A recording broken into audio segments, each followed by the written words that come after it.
Alrighty, last episode of the fourth season here. We've got 4.4, determining restrictions on composite functions. Eesh. We got a whole lesson here on just the restrictions for it. So obviously, if that's going to be happening, it's got to be a little bit trickier. So let's start with this first part here. Just getting started. Solving each quadratic inequality. Ooh, see what we can remember on this. All right, first thing, I'm going to show you the method of the test cases again. Going through, let's change it to an equal sign. So x squared plus 9 equals 25. Let's work it through this way. So now we've got x squared equals 16. Square root both sides. X is equal to plus or minus 4. When you take the square root, plus or minus. So this tells us that at negative 4 and positive 4, we've got some critical values. So we're going to draw our number line and do negative 4 and positive 4. And we're saying we've got 3 different sections now. Anything below negative 4, between those two numbers, and above. Let's pick a test case inside each one of those. A value less than negative 4, hey, negative 5 works great. A value between 0, always choose 0 if you can. And a value above, let's choose 5. Let's plug it into the original function here and see if it's true or false. So we've got negative 5 squared plus 9 less than or equal to 25. Is that going to be true? We're going to get negative 5 squared is 25 plus 9. Hey, we already automatically know that that's going to be more than 25, so that's false. That means it's not a solution set. Between the two, plug in a 0. 0 squared plus 9 less than or equal to 25. Yep, 9 is less than or equal to 25. That's true. And same thing with 5. 5 squared plus the 9 less than or equal to 25. And again, 25 plus 9, that's more than 25, so that's going to be false. We know at this point then that our solution set is between these two numbers, between 4 and negative 4. And we look at it and say, do I get to include those numbers? And because it was equal to as well, less than or equal to, I'm going to put dots in there. There's my number line. And now I can just read it off there and say, oh, it's between, here, x value is between 4 and negative 4. Same thing with the next one. We're going to factor it. It's already to 0, so we're going to factor it and equate it to 0. So make it equal to 0. Factored, that's x plus 3 and x minus 2. So that means we've got 2 critical values of either x is equal to negative 3 or x is equal to 2. Same thing. Get that number line started and plot those on there. We've got negative 3 and we've got 2. We want to know what happens below negative 3. Pick a value. Hey, negative 4 works great. Pick a value in between. 0, that's a good one, and 3. Plug it into the original. See if it's true or false. So plugging in the first one there, we've got, oops, that should have been a negative 4 there. 16 minus 4 minus 6. Hey, that's greater than 0. That's all that matters. We don't really care about the value, just that it's true. This is a solution set. So right now, that's part of my answer. Between 0, or between negative 3 and 2, plug in the 0. And that one's false there. That means it's not a part of the solution. Then we use 3, plug it in as well, work it through. And this one here is going to be true as well. That means that's part of the solution set. Then go back to your inequality. I do not get to include those, so I've got open dots on those right there. 2 different parts of our domain. We've got less than negative 3, and we've also got x is greater than 2, but not equal to them. Okay, just to whip through this constructor understanding, I'm going to go a little bit fast through it here because we'll spend more time on the other parts. But first thing, graph the 2 of them. They look like this. Ignore the green one for a moment here. We got the blue, we got the red, and they're graphed. we're looking at the domain and range of each of those. Into the blue one, G, hey, that's XER. I should probably write it in blue. And the range of that is everything above -1. So y is greater than or equal to -1. The F, hey, that's a radical one. Its domain is everything to the left of, 3. So x is less than or equal to 3, and our range from there is y is greater than or equal to 0. Okay, working through, just to remind you how to use this again, we're doing a composition. So we're starting with the inside function. That's the g of x. So let's find g at 3. -3. Plug it into the g, that's -3 squared minus 1, 9 minus 1, so that's 8. That means we would have an 8 there. Now we're looking at f of g at 8, fg at -3, which would be 8 goes in for the g. So now to the outside function, we're looking at f of 8. F of 8, that's going to be √3 minus 8. And, whoa, problem there. We're not taking the square root of a negative number in the real number system here, so that's undefined. We can continue with the rest of those following the same pattern. Plug in the x into the g, then take that answer, plug it into the f. You get the new value. So here's what all of them will look like when you do that process. Taking those new values, we plug them in and we get that green graph. Okay, so bringing it forward and looking at, okay, let's do our domain and our range. Our domain is between -2 and +2. Our range there is going from 0 all the way up to, 2. Lovely. Well, you know what? Part of that domain comes from the range of g.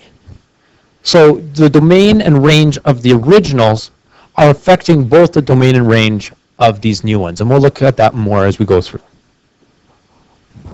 All right. First one. But you know what? I'm actually only going to do A. I'm not going to do B for this one. I just saved you some time. But I know you're all excited. You know what time it is. It's lady time. Here she comes. Use the functions f at x equals 2x minus 1 and g at x equals x squared minus 2. State the domain and range of each function. Sketch a graph of the composite function y equals g at f at x.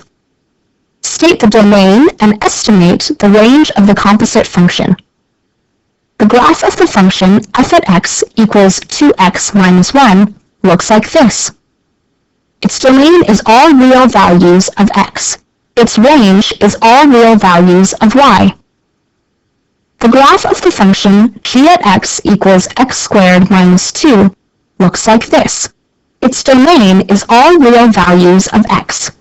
Its range is all real values of y greater than or equal to -2.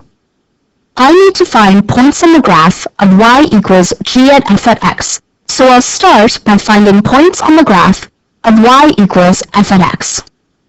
When x equals -2, f at x equals 2 times -2 minus 1, or -5. When x equals -1, f at x equals 2 times -1 minus 1, or -3. When x equals 0, f at x equals -1. When x equals 1, f at x equals 1. When x equals 2, f at x equals 3. When x equals 3, f at x equals 5. Now I can find points on the graph of y equals g at f at x. When x equals -2, f at x equals -5. So g at f at x equals -5 squared minus 2, or 23. When x equals -1, f at x equals -3. So g at f at x equals negative 3 squared minus 2, or 7. When x equals 0, f at x equals negative 1.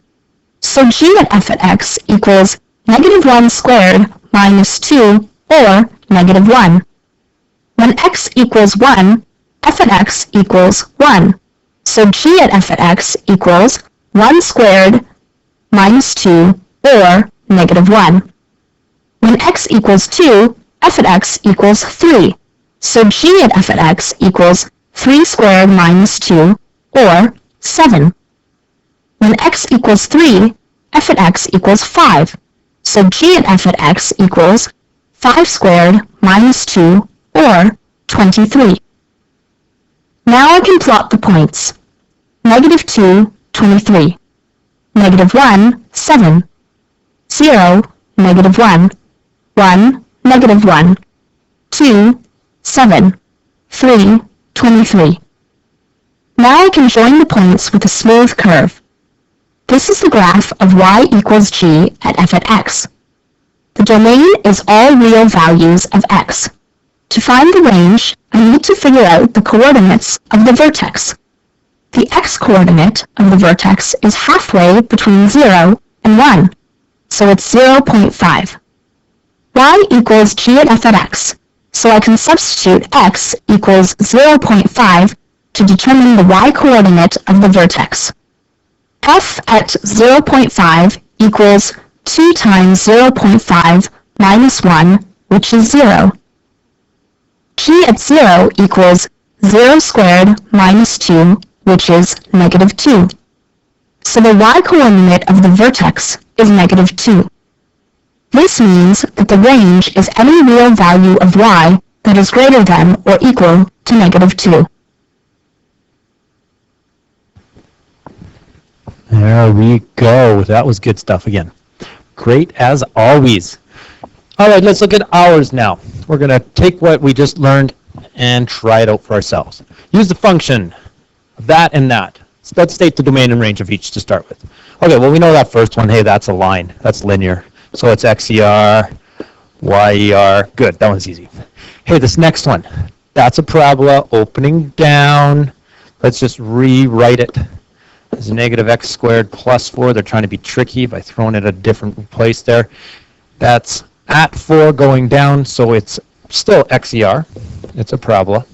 But y is less than or equal to, because it's going down, 4. That's where that vertex is. All right, let's make one of those fancy-dancy table of values going here. We got an x. Then we've got inside function. Whatever the inside function is what we're writing here. Good. And then we've got the whole thing. F of g at x. Let's pick some values. Hey, you know what? The values we've been using so far are good as any. Negative 3, negative 2, negative 1, 0, 1, 2, 3. If you're picking values for yourself, pick some negatives, pick some positives, pick 0, see what happens at all those places. All right, let's carry it through. First one, let's find what happens at negative 3 on the g. So that gives us g of negative 3 equals 4 minus negative 3 squared. That's 4 minus 9. That is negative 5. Put that in there. Hey, let's carry on through for the next one. Let's do the whole thing all the way through. Actually, you know what? I'll just take this one straight across here. Let's take that negative 5. Let's plop it in here. So that negative 5 is going to go in for right there, the g of x. Oof, that was crazy there. Let's do it. So we've got f of negative 5. So we're taking that straight in for the f now, the outside function. And we work it through. So that gives us negative 5 plus 1, which is negative 4. Bring that back in, and we've got negative 4. Carry it through. Do the next one. All the way down, all the way down, all the way down. It's a good idea at this point for you to pause the video. I'm just going to throw them down. I'm not going to show you the algebra for each one of these. It's a really good idea for you to do the algebra yourself. Don't just blindly copy these and see if you can get the same answers as me.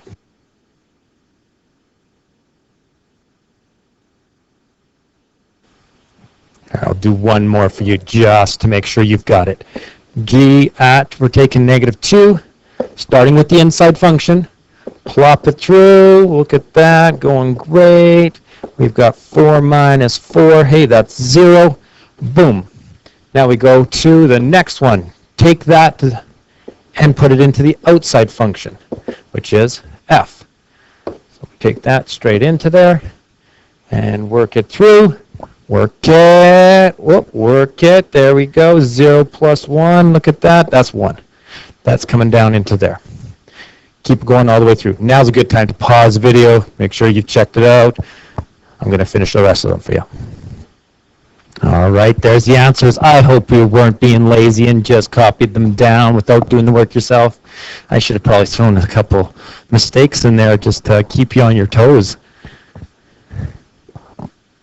And now we want to plot all those points, and by the power of technology here, I'm just going to plot mine right there. Here it comes. So we've got all of our different points that we can see.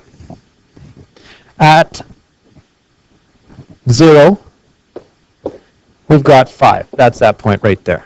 Okay, at -3, we're at -4. That's that point right there. At 3, we've got -4. That's that point right there. Just plot each one of the points on the graph and you got it done. And the final question, the important question of this, what's the domain and the range of this graph? Okay, well, let's just look at the graph, go through the motions, graph it, and say, hey, there we go, it's XER, and Y is less than or equal to that value right there, which was 5. Boom. Alrighty, what other strategies could you use to sketch those? And I know what a lot of you are thinking. Why don't I just pull up my calculator and graph that function? Yeah, you could do that.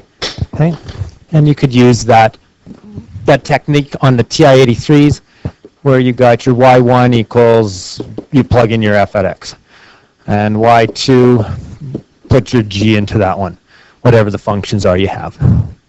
If you're looking for your graphing the composite, you want to graph, if you're doing f at g of x, if you're going in that order, then you're going to put your f on the outside function is y1, bracket. Your g, hey, that's y2, bracket x, and that's the notation to use for graphing. That's going to graph your composite function at that point. For my written questions, though, you've got to still be able to do it algebraically and graph your own. You still have to be able to do the thinking. You can't have the calculator do the thinking for you. All right, now we're looking at the actual restrictions information. And for some of you, you're going to need to pause this, you're going to need to rewind this and re-listen to it. Okay, I'll explain it again in class for those people that need the assistance with this.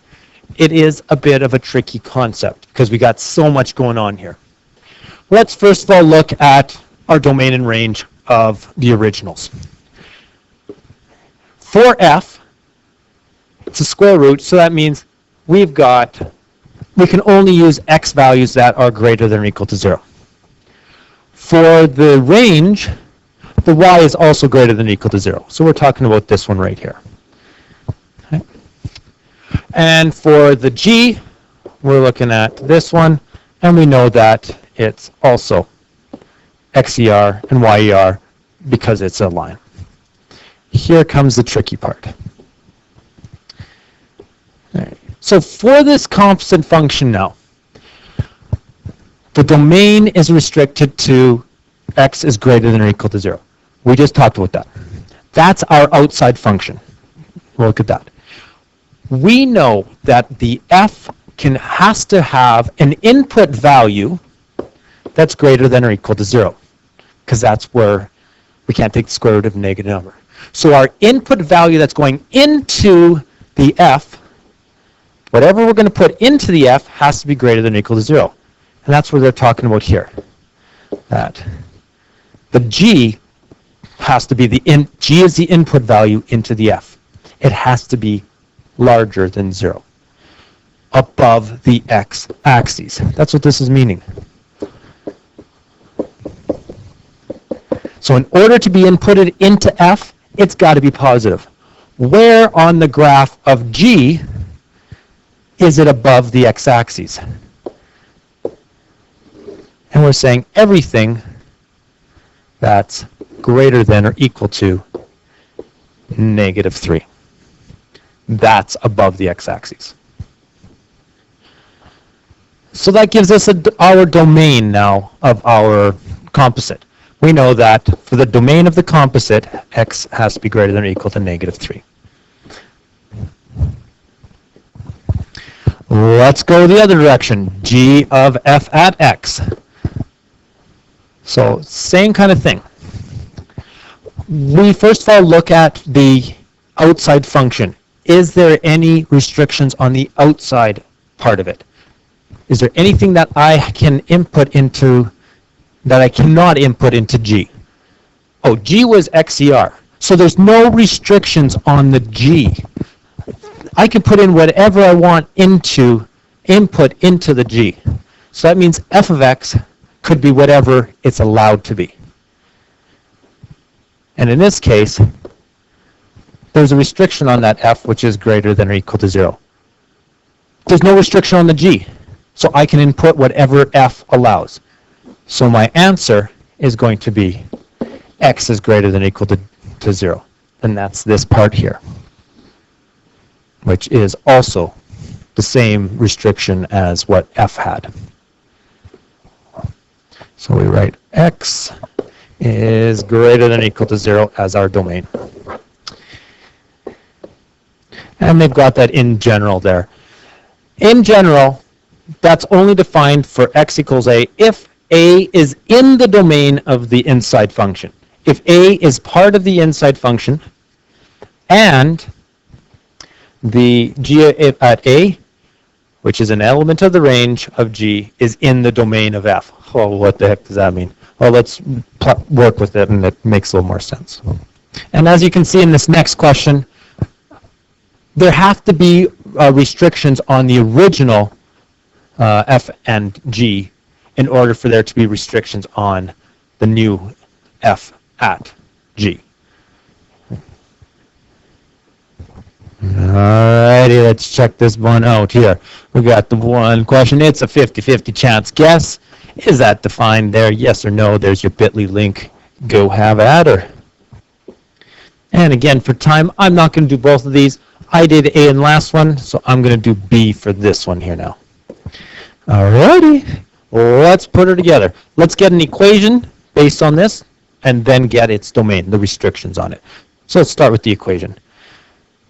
Take the inside function and stuff it into the other one.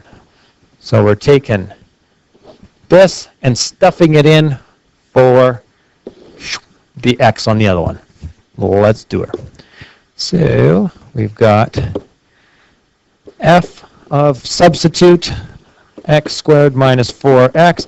So into the f, put the x squared minus 4x wherever you see an x. Oh, there's one, x squared minus 4x plus 3 plus 1 over x squared minus 4x plus 3. Perfect. Done deal. That was not too bad. All right. For the restrictions, we start on the outside now, which is opposite of what we did when we're working it through all the way through. We always start on the inside and work the way out. But for restrictions, start on the outside. Is there anything that you're not allowed to put into f? So, look for restrictions on the f. And, oh yeah, there is. There's some restrictions here. We know that x cannot equal -3. That's an NPV of it. So that means the input value into f cannot be -3. Well, what we're inputting into f is the g at x. We're inputting g into f. So because of that, because g is taking the place of this x, the same restriction has to be put for g, the input value. So g at x cannot equal -3. We need to find what value makes g -3. So let's substitute that in there and say the g, which is x squared minus 4x, that can't be -3. Let's work it through. Now I see why that first question was solve the inequalities for quadratics, because that's what we got to do here. We're going to do the same thing. Let's take that. Let's pretend it's equal. X squared minus 4x equals negative 3. Let's take it and work through, isolate it, get it to 0. And actually, I can just keep it does not equal for this one. And let's factor that baby. If it was a greater than or equal to or less than sign that's coming in there instead of a not equal, then we would want to use what we did in that first part, where we just made it equal to 0. We used the test cases and work it through here. But this one we can just factor.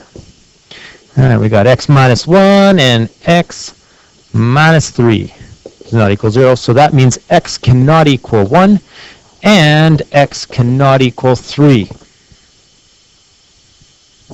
There's our domain. We're done. Let's highlight that, box that in. There's our answer. That's the restrictions that we can, those are the values we cannot use in this equation. Those are really going to be the asymptotes that we would have. And we can see that if we look here and take our rational equations and rational functions chapter we've already talked about and say, where are our NPVs of this one? This was our graph, our equation. Take the NPVs on that, and it's going to be the same. That would factor into the same thing, and x cannot equal 1, and x cannot equal 3. So you can do it either method there. All right, looking at these two, which one should I pick? I'm picking B, because the reason being, on the first one, G was x, okay, XER. As soon as there's XER for the outside function, that's no fun. We know that for this one, if it's XER on the outside, we're just going to be looking at the restrictions of the inside. So x is greater than or equal to 0. Ah, there you go. Well, I just did A, even though I said I wasn't going to. I'm doing B now. Here we go. This one's more fun. Let's start the game again with, let's get an equation. So the G I'm stuffing into the F. So let's stuff the G inside of the F. Wherever I see an X in the F, I'm putting x squared minus 4. So there we go. Square root of x squared minus 4. So again, we could look at it and say, what values on the F inputs will not work. So I could use that method and say F had a restriction of x greater than or equal to 0. So the restrictions on F mean that this, what I'm inputting into the F, has to be greater than or equal to 0. So x squared minus 4 greater than or equal to 0. Or you could say, let's look at the equation. I can't take the square root of the negative number. That means x squared minus 4 has to be greater than or equal to 0. It comes to the same thing. Two different methods of thinking about it, though. That's all it is. So x squared greater than or equal to 4. Now, as soon as you get a quadratic and you get this here, there's really three different ways that I'm going to explain this. First thing, I would actually say, okay, let's not take it to this point. Let's go from here and factor. That's a difference of squares. X minus 2, x plus 2, greater than or equal to 0. We could factor it and say, I've got to change this to an equal sign. As soon as we do quadratics and inequalities, we're going to use those test cases. So let's find our critical values first. X is equal to 2 and x is equal to negative 2. Draw your number line. All right, we've got x equal to negative 2. We've got it in 2. Let's pick our test cases. Something on the left side, negative 3. Something in the middle, 0. That's always a great one. And 3. and then plug it back into here, your x squared minus 4, and see if it's true or false. So the first one there is true when we plug it in. The second one becomes false. And the third one, we're going to get true again. That means for our solution, it's to the left of -2, it's to the right of 2. Those are the true sections. And now we look back at the original, and we also could be equal. So we fill in a solid dot. And we look at, that means that x is less than or equal to -2, and x is greater than or equal to 2. There's our domain. The other ways that we could do this is taking it from here, and this is the trickier method. I do recommend going with that first method. The second method would be if we do the square root of both sides at this point. Now, we've always done, before this, we've put the plus or minus on the number side. But when we're dealing with inequalities, we don't want to put them there. We're going to put them on the number with the part with the variable. The reason for that is it actually went with both parts, and it was redundant to put it twice. We could put it on either or. There are some extra rules with inequalities, and that is you've got the positive square root of x squared, which is x, greater than or equal to 2. And we've got the negative side, greater than or equal to 2. So the first one, that's good to go. Hey, x greater than or equal to 2. Boom, that's the first one. The next one, we want to solve for x again. So I've got to divide by negative. Ooh, we got a rule. You divide by negative, you got to flip the sign. There we go, flipped it over there, baby. And that gives us the second one. Boom, there. So there's two different methods. Be careful if you use the second one. You got to put the plus or minus on the variable side. All right, everybody loves this next part.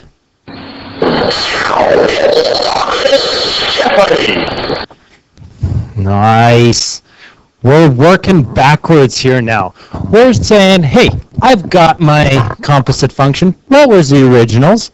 This is a game. So first thing we're going to do, use some of your skills from the transformations.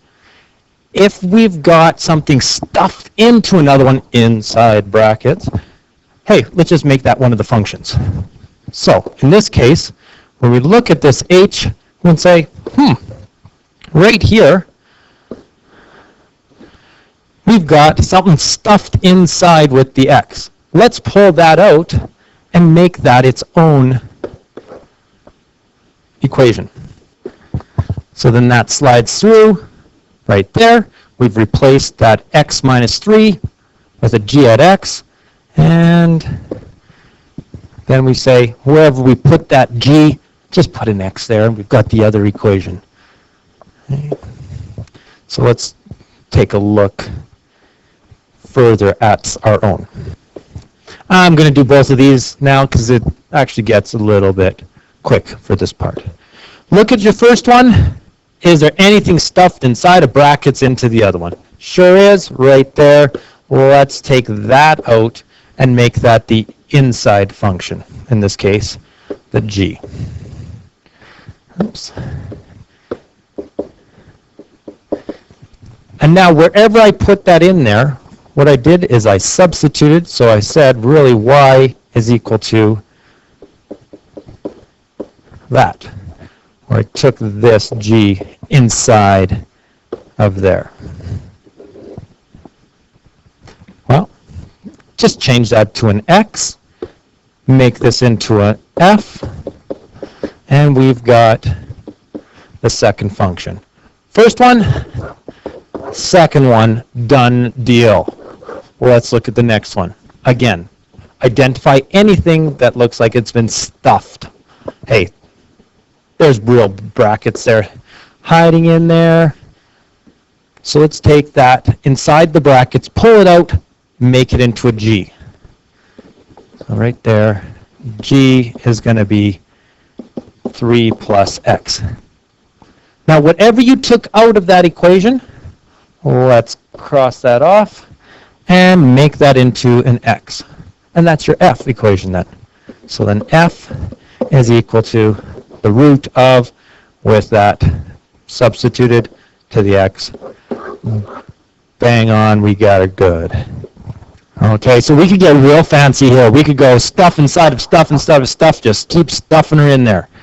In this case, the x squared, hey, that could have brackets around it. And we could have the x squared right there. Oops, I kind of got going there.